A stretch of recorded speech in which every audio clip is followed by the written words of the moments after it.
স্বামী বিবেকানন্দ বলেছিলেন, গীতাপাঠ অপেক্ষা ফুটবল খেলা অনেক ভালো। আর তাই তো যুব সমাজের মধ্যে খেলাধুলায় দিনের পর দিন আগ্রহ বেড়েই চলছে। সাতামপুরের যুব সমাজ এ বিষয়ে আরও এক ধাপ এগিয়ে। তুফানগঞ্জ মহকুমা ক্রীড়া সংস্থা আয়োজিত 2018 সালের ফুটবল প্রতিযোগিতায় সাতরামপুর শিক্ষা ও সাংস্কৃতিক সংস্থা প্রথম খেলাটি বক্সিরানীদের বিরুদ্ধে খেলে জয়লাভ করেছিল। গতকাল তাদের খেলা ছিল রশিকবিল ফরেস্ট বস্তি আদিবাসী যুব সংস্থার বিরুদ্ধে। এই খেলার নিয়ম অনুসারে প্রত্যেকটি দল মহকুমার বাইরে 3 জন প্লেয়ারকে খেলাতে পারে। অবশ্য এই নিয়মেই বলবৎ ছিল বহুদিন ধরে, কিন্তু গতকাল সাতরামপুর শিক্ষা ও সাংস্কৃতিক সংস্থা যখন মাঠে প্রবেশ করে রশিকবিল ফরেস্ট বস্তি আদিবাসী যুব সংস্থার বিরুদ্ধে খেলতে নামে, তখন তারা দেখতে পান যে রশিকবিলের পক্ষ থেকে 9 জন সম্পূর্ণ নিয়ম বহির্ভূতভাবে বাইরের প্লেয়ারকে খেলানোর চেষ্টা করলে সাতরামপুরের পক্ষ থেকে তীব্র আপত্তি জানানো হয়। আপত্তি জানানোর প্রথম মুহূর্তে মহকুমা ক্রীড়া সংস্থার ফোর্ট অফিসিয়াল স্টাফ খেলা শেষে মীমাংসার কথা বললেও শেষ পর্যন্ত খেলা শেষে কোনো সুরাহা না করে সাতরামপুর শিক্ষা ও সাংস্কৃতিক সংস্থার প্লেয়ারদের আইনের ভয় দেখিয়ে মাঠের বাইরে বের করে দেওয়ার চেষ্টা করলে তুমুল উত্তেজনা সৃষ্টি হয়। এই উত্তেজনার মুহূর্তে সাতরামপুর শিক্ষা ও সাংস্কৃতিক সংস্থার প্লেয়ারদের বিভিন্ন ব্যাগ খোয়া যায় ও একটি সাইকেলও হারিয়ে যায়। কোনো সুরাহা না পেয়ে সাতরামপুরের প্লেয়াররা ও সমর্থকরা ইলেদেবী গার্লস হাই স্কুলে প্রবেশের মুখের রাস্তাটি অবরোধ করে স্লোগান শুরু করে। প্রায় ঘণ্টাখানেক এই অবরোধ স্থল থেকে তুফানগঞ্জ মহকুমা ক্রীড়া সংস্থার বিরুদ্ধে বিষোদ্গার করতে থাকে সাতরামপুরের প্লেয়ার ও সমর্থকরা। অবশেষে তুফানগঞ্জ থানার পুলিশ এসে পরিস্থিতি শান্ত করে। এরপর তারা দলবদ্ধভাবে তুফানগঞ্জ মহকুমা শাসকের কাছে লিখিত কমপ্লেন করলে মহকুমা শাসক তদন্ত করে প্রয়োজনীয় ব্যবস্থা গ্রহণ করার আশ্বাস দেন। মহকুমা শাসকের কাছে প্রয়োজনীয় ব্যবস্থা গ্রহণের আশ্বাস পেয়ে তৎক্ষণাৎ তারা অবস্থান তুলে নেন এবং সঙ্গে সঙ্গে বিভিন্ন ডিপার্টমেন্টে তারা ঘটনার প্রতিবাদে তদবির করতে থাকেন।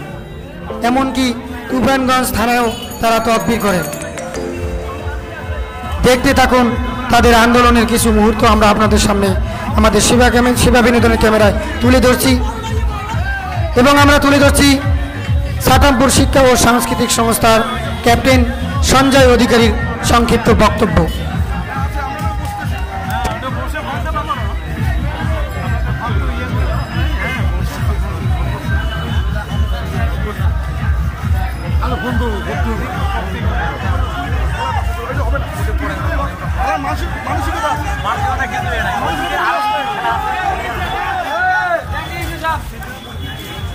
সব ব্যাগ নিয়ে গেছে,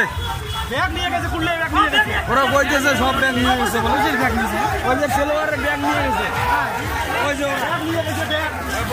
মোবাইল আনাইছে, ব্যাগ আনাইছে, সমস্ত ভিতর থেকে এই সব নিয়ে গেছে।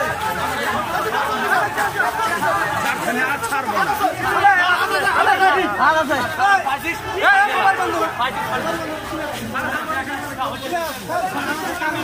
মোবাইলটা বন্ধ কর।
আরেকজন আমার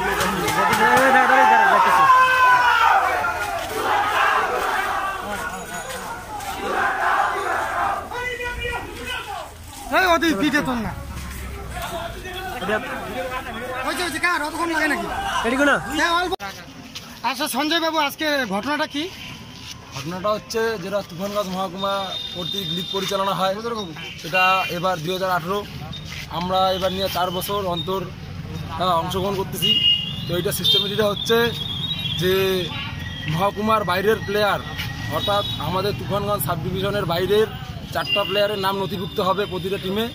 তার মধ্যে 3টা করে প্লেয়ার অ্যালাউ হবে, প্রতিটা ম্যাচে খেলতে হবে। এবার সেই জায়গাটায় আজকে আমাদের খেলা ছিল রসিকবিল বস্তি ফুটবল, যাই হোক যেটাই আমাদের ওদের সাথে খেলা ছিল। তো সেই জায়গাটায় ওরা বেআইনিভাবে 3টা আউটসাইড বা 3টা মহকুমার বাইরের প্লেয়ার না খেলিয়ে ওরা বেআইনিভাবে অরাজকতা করে সেই জায়গাটায় 9 জনের মতো আনুমানিক 9টা প্লেয়ার খেলায়। মানে 9টাই কি বাইরের প্লেয়ার ছিল? হ্যাঁ, 9টাই আমাদের মহকুমার বাইরের প্লেয়ার। 11টা প্লেয়ারের মধ্যে 9টাই বাইরে। 11টা প্লেয়ার থাকে ফিল্ডে, তার মধ্যে রিজার্ভ বেঞ্চ সহ 15টার মতো প্লেয়ার। এবার সবগুলা মিলা মোটামুটি 9টার বাইরে আনুমানিক প্রায় 10-11 হবে। তো আমরা অত বিস্তারিত যাবো না। আমাদের খেলায় ওরা কতজনকে আউটসাইডে খেলাইলো? খেলায় মাঠে উপস্থিত ছিল মোট 9 জন। 9 জন আউটসাইডার। এই যে এত বড় একটা কমপ্লেন, যেখানে আপনি বললেন যে 3 জনকে স্থান দেওয়া হয় আউটসাইডারকে, সেখানে 9 জন খেলো, আপনারা কিছু বলেননি? অবশ্যই কি বললেন? আমরা খেলা চলাকালীন যে অফিসিয়াল ছিল, অর্থাৎ আমরা খেলা চলাকালীন আমরা প্লেয়ার, আমরা সবসময় অফিসিয়ালের কথাই শুনবো। অতএব এই সিস্টেমটি অনুযায়ী আমরা যে 4th অফিসিয়াল ছিল, 4th অফিসিয়ালকে জানাই এবং 4th অফিসিয়াল এটাও বলে আমাদেরকে যে আপনারা এটা কাউন্ট করেন জার্সি নাম্বারগুলো। হ্যাঁ, যে এই আশ্বাস দেয় যে খেলা শেষ হওয়ার পরে এটা বিবেচিত হবে, ওদেরকে সাসপেন্ড করা হবে বা পয়েন্ট কাটা হবে বা আপনাদের উইনার করা হবে।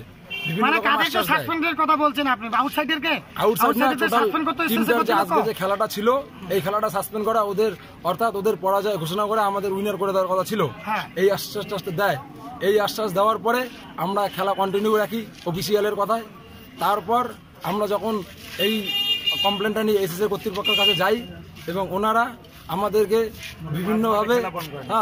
বিভিন্নভাবে আমাদেরকে আইনের কথাবার্তা বলে আমাদেরকে এই হেনস্থা করে এই অরাজকতা মেনে নেওয়ার কথা বলছে যে এটা সিস্টেমের মধ্যে পড়ে না।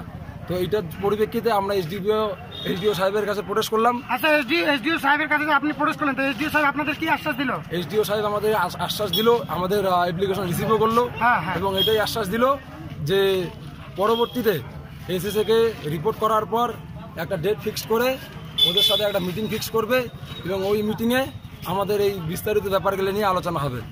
আচ্ছা, এরপরে আপনারা মানে আপনি যেমন বললেন একটু আগে আপনাদের অনেক কিছু খোয়া গিয়েছে, খোয়া যাওয়ার বিষয়টা আপনারা কি খোয়া গিয়েছে? অবশ্যই এই খেলা চলাকালীন যখন এই হুড়ারাম শুরু হলো আমরা কমপ্লেন করলাম, তখন এসএসএ ড্রেসিং রুম থেকে আমাদের প্লেয়ারের বিভিন্ন ধরনের ব্যাগ সামগ্রী, যেখানে টাকা ছিল, হয়তো বা কারো পার্স ছিল, নতুবা কারো হয়তো মোবাইল ছিল, বিভিন্ন রকম হারাইছে। তার মধ্যে আরও একটা বড় ব্যাপার যে এসএসএর ভিতর থেকে একটা সাইকেল পর্যন্ত চুরি হয়ে যায়। সেটা হলো আপনাদের সাইকেল? হ্যাঁ, সেটা আমাদের সমর্থকেরই সাইকেল। তো এই বিভিন্ন ব্যাপারগুলো আমরা কমপ্লেন করলাম এসডিওর কাছে এবং এই বিভিন্ন যে জিনিসপত্র হারাইছে এটা নিয়ে আমরা একটা থানায় দেখি কমপ্লেন করার মনোভাব। আপনারা এখনই থানায় যাচ্ছেন, তাই তো? অবশ্যই। আচ্ছা, ধন্যবাদ আপনাকে।